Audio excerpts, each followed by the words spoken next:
Hi students. Now in this lecture we discuss about the transition elements, physical properties of transition elements in the first session, and now in continue trends in atomic properties of the first transition series. Now these two are most important factors in this session. Now in earlier session we have discussed about the what are transition elements, then electronic configuration of transition elements, and then oxidation states and their position in periodic table. Now in shortly we have repeat them. What are transition elements? The two factors are important related about transition elements. In first one is they should incompletely filled n-1 d subshell. What d block elements are called transition? They are having incompletely filled n-1 d subshell, and second one is they represent to change in properties from most electropositive S block to most electronegative P block elements. Okay. Then position in periodic table, they are placed at middle in between S and P block. Then in group 3 to 12, in period 4 to 7. Then we discuss about the electronic configuration. Chromium and copper shows abnormal electronic configuration according to additional stability or extra stability rule, and then oxidation states related about the loss of electrons in Ns means 4s and 3d means n-1d unpaired electrons only. So what results? They form variety or variable oxidation states. Now in this session we detail study about the physical properties of transition elements. All of you know in S block elements they are all metals. In P block elements they are metals, non-metals and metalloids. Then in D block elements or transition elements they all are metals. काय सांगितलं मी? All transition elements are metals and they show characteristic metallic properties. What are metallic properties? कुठल्या metallic property आपण आतापर्यंत बघितल्या होत्या? First आपण सांगू शकतो generally these transition elements are hard and non volatile किंवा लेस होलाटाईल असतील. ओके, याच्यामध्ये एक्सेप्शन आहे हार्डनेसच्या बाबतीत. कुठले तर आपण सांगतो की at the end of series zinc असेल, कॅडमियम असेल किंवा Hg मर्क्युरी असेल. ते generally soft elements, but all other transition elements are hard, किंवा ते काय म्हणू आपण त्याला हार्ड आहेत. जनरली हार्डनेस जर बघितले आपण तर स्टार्ट टू मिडल इन्क्रीज होते देन डिक्रीज होते. Means they are hard and काय म्हणू आपण लेस होलाटाईल. कुठले ट्रान्झिशन एलिमेंट्स. आणखी कुठले असतात हो metallic properties? They show malleability and ductility. आपण यांना हॅमरिंग करून ठोकून थिन शीट्स मध्ये कन्वर्ट करू शकतो किंवा ऍज अ वायर, आपल्याला बाइंडिंग वायर माहिती आयर्न पासून बनवतो आपण, त्या पद्धतीने त्यांना ड्रॉ पण करू शकतो. Then also they are lustrous. त्यांच्यामध्ये एक प्रकारची चकाकी असते जसे जे आपण मेटल्स मध्ये टिपिकल मध्ये सांगू शकतो. Also they having high melting point and high boiling point. Some exceptions here's for are zinc, cadmium, mercury and also these amine having low melting point. हा मॅंगॅनीजचा मेल्टिंग पॉइंट लो आहे. तर कारण काय आहे? त्याचं स्ट्रक्चर आहे ते खूपच कन्फ्युजिंग आहे. कोणाचं? अमाइनचं. Crystal lattice structure. हे काय सांगू आपण त्याला? कन्फ्युजेबल आहे म्हणून आपण अमाइन हा अनएक्सपेक्टेडली हा लो मेल्टिंग पॉइंट दाखवतो. आणि 4D ट्रान्झिशन सिरीज मध्ये टीसी टेक्नेशियम नावाचे एक आहे 3D मध्ये. कुठला? टेक्नेशियम. हा technetium all over transition elements मध्ये ओनली मॅनमेड किंवा आर्टिफिशियल एलिमेंट आहे. They too shows unexpectedly low melting point and boiling point. Zinc, cadmium, मर्क्युरीचा पण melting point, boiling point low असतो. All other transition elements becomes high melting point and boiling point. Remind करा आपण कुठल्या property सांगितल्या. First आपण सांगितलं दे show all metallic properties as like malleability, ductility. ते लस्टर असतील किंवा हार्डनेस असेल, दे बिकम्स हार्ड असतील, लेस व्होलाटाईल असतील, हाय मेल्टिंग पॉइंट असेल किंवा हाय बॉइलिंग पॉइंट असेल. All other those metallic property as like good conductivity in heat and electricity. Means they R good conductor of heat and electricity. Now after completion of these physical properties we just see The next point is trends in atomic properties of first transition series. आता trends नेमके काय असतात? आपण periodic table मध्ये काय सांगितलं होतं की हा suppose imagine this is periodic table, this top, bottom, left and right. Various properties becomes transfer or change from left to right, either top to bottom in a particular fashion. In a particular fashion आपण त्याला trend म्हणलं होतं. Same आपल्याला त्याच atomic property first transition सिरीजच्या आपल्याला study करायचे. त्याच्यामध्ये आपण फर्स्ट डिस्कस करूया ॲटॉमिक अँड आयोनिक रॅडिया. आता ही जे ॲटॉमिक रॅडिया आहे, सपोज हा न्यूक्लियस आहे, सेंटरला first orbit, second orbit and third orbit. Okay, because in 3D series general electronic configuration becomes argon 3D 1 to 10 4s2. This 4s is outermost cell, 4s is outermost cell and 3D becomes next to the outermost cell. त्यामुळे आपण त्याला next to the outermost cell, first, second, third आणि किती घेऊया आपण fourth cell. Now this final is 4s 3D and becomes second shell. आधी 4 नंबरचे ही 3 नंबरचे, त्याला आपण काय म्हणलं होतं? अल्टिमेट. ही कुठली आहे? पेनाल्टिमेट. कोणती आहे? पेनाल्टिमेट. शेवटची अल्टिमेट आहे ही कोणती आहे? पेनाल्टिमेट. आता आपल्याला ॲटॉमिक रॅडिया स्टडी करायचे. जनरल ट्रेंड काय सांगतो की across the series from left to right, म्हणजे थोडक्यात काय, स्कॅन्डियम पासून झिंक पर्यंत ॲटॉमिक रॅडियस म्हणजेच काय, distance from nucleus to the outermost electron. ही जी रॅडियस आहे ती स्कॅन्डियम पासून झिंक पर्यंत जनरली काय होते?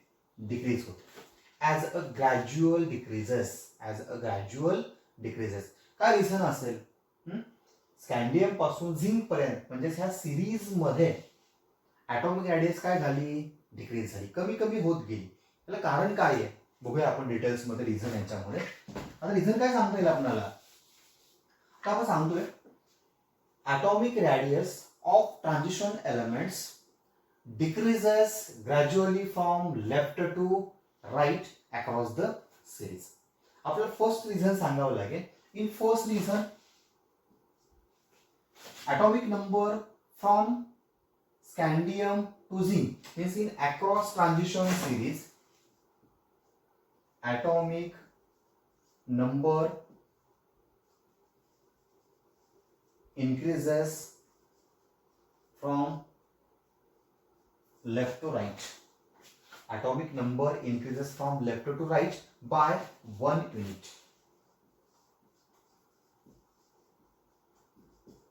काय सांगितलं आपण? Atomic number increases by 1 unit. Scandium 21, titanium 22, vanadium 23, chromium 24 है, manganese 25 है, as like up to zinc means atomic number should be increases by 1 unit progressively from scandium to zinc. What happened in second statement? आपण एक पाहिलं होतं त्यांना आपण D block elements का म्हणलं होतं? का तर फर्स्ट भरते नंतर इलेक्ट्रॉन ऍड करतो होतो 3D मध्ये. Means last electron enters in penultimate 3D shell. D ची कॅपॅसिटी किती असते? 10. इथे काय होतं, एक इलेक्ट्रॉन डी मध्ये गेला म्हणजे स्कॅन्डियम मध्ये इलेक्ट्रॉन किती आले? 3D1. इथे आले 3D1. म्हणजे friend increases atomic number by 1 unit and 1 electron enters in 3D subshell. कुठे एंटर झाला? 3D subshell. इथे एक इलेक्ट्रॉन वाढला की न्यूक्लियस वरचा चार्ज एका युनिटनं वाढतो. हे झालं. आपण दुसरी सेल घेऊ. इथं हा न्यूक्लियस आहे, फर्स्ट, सेकंड, थर्ड, आणि हा 4th आहे. बरोबर आहे. आता इथे काय होतं, समजा आपण टिटॅनियम घेतला, इथे 21 आहे, एक इलेक्ट्रॉन डी मध्ये आला, यामध्ये 2च राहिले. टिटॅनियमचा ॲटॉमिक नंबर 22 आहे. Then 1 more electron added to the same subshell, कोणामध्ये गेला परत 3D मध्ये. इथं 3Dचं कॉन्फिगरेशन काय झालं 2. इथं आउटरमोस्ट सेलमध्ये 2 इलेक्ट्रॉन होते, इथे ह्याच्यामध्ये 1 इलेक्ट्रॉन ऍड झाला, हा दुसरा इथं ऍड झाला 3Dचा, अनपेड असणार आहे तो. म्हणजेच काय ऍड कुठं होतोय, सेम डी सबशेल मध्ये ऍड होतोय. त्याला सबशेल बदलली का, बदललेली नाहीये. बदलली का, बदललेली नाही.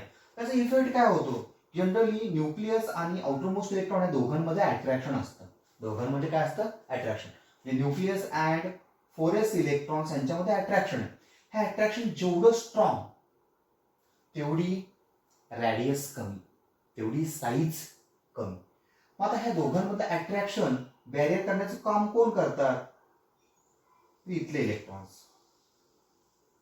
म्हणजे ऍक्च्युली या ठिकाणची इलेक्ट्रॉनची संख्या वाढली, या दोघांमध्ये रिपल्शन यायला पाहिजे. का, हे इलेक्ट्रॉन स्क्रीनिंग इफेक्ट ऑफर करतात. काय ऑफर करतात, स्क्रीनिंग इफेक्ट. थोडक्यात स्क्रीनिंग इफेक्ट म्हणजे काय, आपल्याला अंतरपाठ माहिती आहे, लग्नामध्ये लावतात ना नवरा नवरीच्या.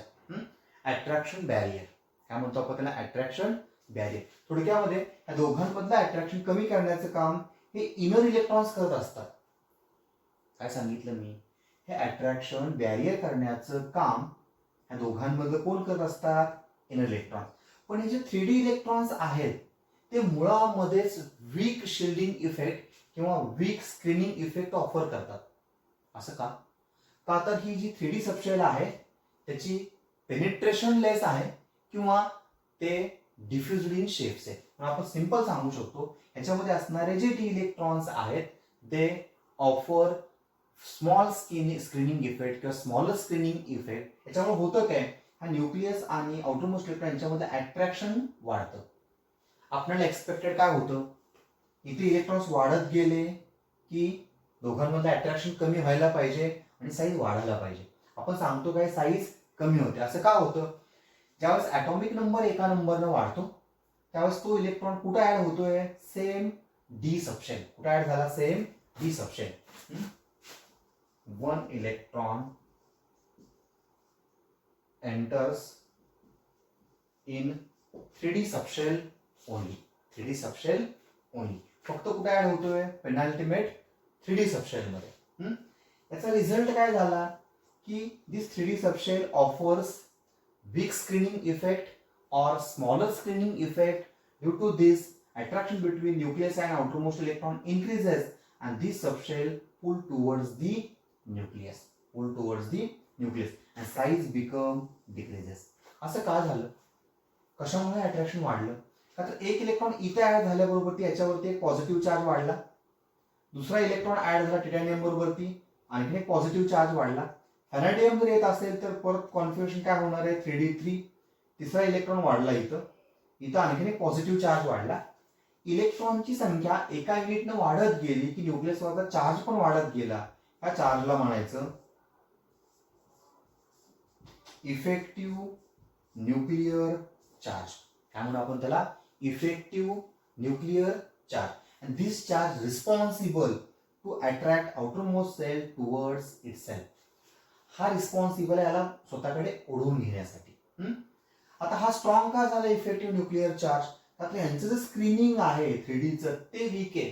ते वीक का आहे म्हणून मी सांगितलं, आता 3D subshell becomes diffused in shape, also less penetration, so 3D electron offer smaller screening effect. Most important factor. Now continue. Let us concentrate here.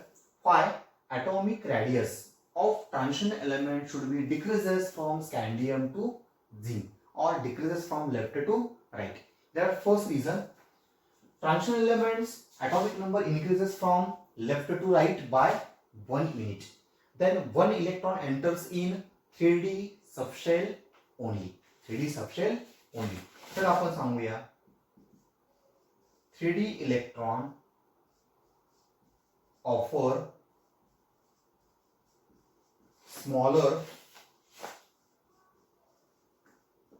Screening effect. काय सांगितलं आपण? 3D electrons offer smaller screening effect due to diffused shape of 3D substrate, which results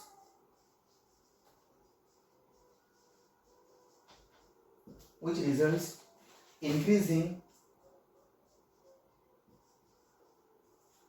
effective nuclear charge, which increases effective nuclear charge, and size or atomic radius should be decreases from scandium to zinc. Well understand? I hope you well understand. परत बघा आणखी सांगतो मी. Left to right ट्रान्झिशनल series मध्ये size ही कमी कमी का होत जाते, डिक्रीज का होते? तर आपण पहिलं कारण सांगितलं का तर ह्या सिरीज मध्ये ॲटॉमिक नंबर एका युनिटने वाढतोय. ॲटॉमिक नंबर एका युनिटने वाढला याचा अर्थ एक इलेक्ट्रॉन सेम सबशेल मध्ये वाढतोय. कुठल्या? 3D मध्ये. तो इलेक्ट्रॉन वाढल्याबरोबर ती या ठिकाणचा न्यूक्लिअर चार्ज पण वाढतोय. पण हे जे 3D इलेक्ट्रॉन्स आहेत ते स्मॉलर स्क्रीनिंग इफेक्ट ऑफर करतात त्याच्या डिफ्युज्ड शेपमुळं. त्यामुळे होतं काय, इफेक्टिव्ह न्यूक्लिअर चार्ज हा डॉमिनंट ठरतो आणि तो आउटरमोस्ट सेल स्ट्रॉंगली स्वतःकडे ओढून घेतो. साईज काय होते या पद्धतीने आपल्याला इथं डिक्रीज झालेली असते. ओके, साईज काय होते? डिक्रीज होते फ्रॉम स्कॅन्डियम टू झिंक. याच्यामध्ये काही व्हॅरिएशन्स आहेत पण ते आपल्याला या टॉपिक मध्ये किंवा आपल्या बोर्ड सिलेबसच्या आउट ऑफ स्कोप